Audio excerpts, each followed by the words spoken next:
If you're a Christian entrepreneur stuck at under 100K, then this biblical principle will change everything for you. I'm about to show you the exact cash flow system that Joseph used to become second in command of all of Egypt, and how about 176 other faith driven businesses owners are using it right now to scale their businesses as well. Hit subscribe below because I break down one cash flow strategy every Tuesday that has helped me and other Christians break through this $100,000 barrier while honoring God in what they do. So here's a statistic that should concern every Christian business owner, not just some of them, but all of them. 90% of faith-driven business entrepreneurs never even break the $100,000 in annual revenue mark. But here's what's even more troubling. It's not because they lack faith. And it's not because God isn't blessing them. It's because they're making three critical mistakes that directly contradict biblical principles. The first mistake is that they treat their business as worldly work instead of kingdom work. They've separated their faith from their finances. They pray on Sunday, but they operate on pure hustle Monday through Friday. There's this false dichotomy where ministry is spiritual and business is secular, but that's not biblical. Mistake number two is that they're ignoring the clearest cash flow blueprint in Scripture. Genesis 41 gives us Joseph's exact system for managing resources during abundance and during scarcity. Yet most Christian entrepreneurs have never studied it as a business model. They know the story, but they've missed the strategy involved. Mistake number three is that they're operating without systems that honor stewardship. God gave you talents, resources, and opportunities, but good intentions without good systems is poor stewardship. You can't multiply what you can't manage. The parable of the talents isn't just about using your gifts. It's about systematic multiplication. And here's what this costs you. Not just revenue, not just growth. You're losing the time and the financial freedom necessary to walk out your God-given purpose. You're stuck in survival mode when you are called to abundance instead of survival. Before we dive into the solution, let me tell you what's happening every Wednesday, 10 o'clock here on this channel. I release one biblical business strategy that combines scripture with practical systems. Right now, 176 other Christian entrepreneurs are actually implementing these principles in real time in their real businesses. Service providers, coaches, e-commerce owners, agency founders. They're not just learning theory. They're seeing real results because these aren't my principles. These are God's principles that have worked for thousands of years. And if you want to be part of this community, subscribe and turn on the notifications. It's that little bell. Because what I'm about to share is Joseph's model, and it's just the beginning. So let's go to Genesis 41. Pharaoh has a dream. 7 fat cows, 7 skinny cows, 7 healthy grains, 7 withered grains. Joseph interprets it. 7 years of abundance and 7 years of famine. But here's what most people miss. Joseph doesn't just interpret the dream. He presents a complete economic system. And Pharaoh's response? He puts Joseph in charge of everything. So let me break that down. The 5 wealth building principles that Joseph implemented. Principle 1 is the 7-year cycle, planning beyond your current reality. Joseph told Pharaoh to save 20% during the 7 abundant years. That's systematic resource allocation based on future certainty. Your implementation would be to establish a profit-first system right now. Before you pay anything else, allocate 20% of the revenue into 3 accounts. A tax account honoring Caesar, a profit account honoring stewardship, and a kingdom impact account honoring God's work. Most entrepreneurs pay everyone else first, and then they keep whatever's left. Well, that's a little backwards. Joseph's model says secure the future first and then operate on what remains. Principle number 2 is systematic relocation or resource allocation.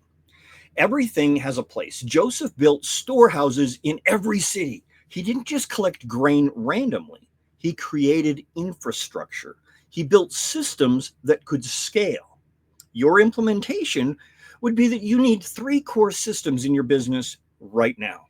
First, a revenue system that generates a predictable cash flow, not random sales, not hoping for referrals, predictable lead generation and predictable conversions. Second, you need a delivery system that fulfills your promises with excellence without consuming all of your time. Standard operating procedures. That's all I'm talking about. Templates, frameworks. Third is a profit system that ensures every dollar has a job. Money comes in, it gets allocated immediately and according to the percentages that you have already predetermined. Principle number 3 is an authority structure that honors God. See, that's what's important. It has to honor God. And here's what's beautiful about Joseph's approach. He never took credit. Genesis 41:16 says, I cannot do it, but God will give Pharaoh the answers that he desires. Even at the peak of his power, Joseph pointed to God. Your implementation would be to build accountability into your business, not just a coach or a mentor, although that's valuable. I'm talking about inviting God into your daily decisions. Start each week by asking, what are you calling me to build, Father? Who are you calling me to serve? And what needs to change in my systems to honor you better? And here's the practical part.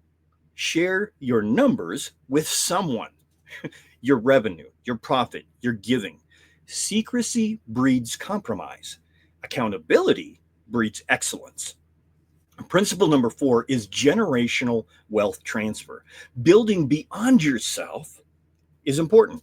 Joseph didn't just save Egypt. He positioned his entire family, the future nation of Israel, for blessing.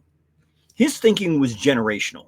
Your implementation is to stop thinking month to month, week to week, or day to day. What does your business look like 3 years from now, 5 years from now, 10 years from now? What are you building that outlasts you? This means investing in assets, not just income. It means creating intellectual property that can be licensed. It means building systems that can run without you so that you have time to do the kingdom work God has called you to. Proverbs says a good person leaves an inheritance for their children's children. That's not possible when you're trapped in the day-to-day grind. Principle number 5 is that of kingdom impact measurement. Stewardship. It has metrics. Here's what nobody talks about. Joseph measured everything. He knew exactly how much grain was collected, how much was distributed, who needed what. All of these things were important. So your implementation step is you need kingdom metrics in your business. Not just revenue and profit, although those matter, but also how many people are you serving? How many lives are you transforming? How much are you giving to advance God's kingdom each month? Create a simple dashboard. Track your revenue, your profit percentages, your giving percentages, and your kingdom impact, however you define that for your business. What gets measured gets managed, and what gets managed gets multiplied. Now, some of you are thinking, but doesn't the Bible warn us against pursuing wealth? Isn't money the root of all evil? Let's be clear about this. The love of money is the root of evil. Money itself is morally neutral. It's a tool. And God created you to earn more and to have more time to walk out your purpose. Look at Proverbs 31. The woman described there runs multiple businesses. She considers a field and she buys it. She makes linen garments and then she sells them. She sets about her work vigorously. And the result, her children and husband praise her. She can laugh at the days to come because she's prepared. That's not worldly ambition. That's biblical stewardship of what she was given. God doesn't want you to be broke and exhausted. He wants you resourced and purposeful for the kingdom. Because when you have margin in your finances and margin in your time, you can respond to his calling without hesitation. The tension isn't between faith and business. The tension is between building for yourself versus building for the kingdom. Joseph built for Pharaoh and God. The Proverbs 31 woman built for her household and her community. You can do both. You should do both.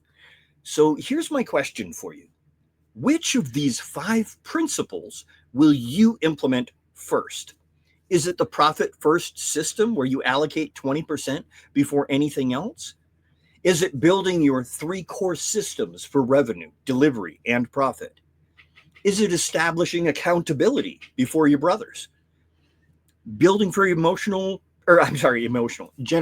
impact, or creating kingdom metrics? Comment right now below and let me know, because I read every single comment and I want to know where you're starting so that I can serve you better in the future. Here's what's coming up next.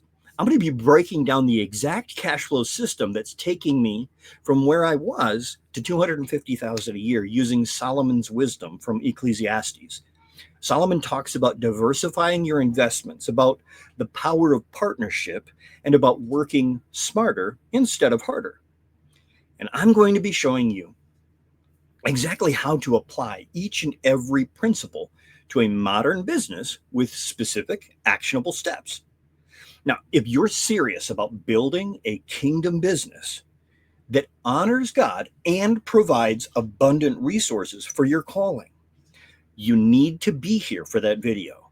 Subscribe right now, turn on the notifications, and let's build something together that actually matters. God created you for more than survival mode. He created you for impact, influence, and abundance that serves his purpose. So let's go build it together. We'll talk soon. If this teaching is resonating with you or helping you to see things in a new light, would you do me a favor and subscribe? It helps me to reach more people who are hungry for God's truth.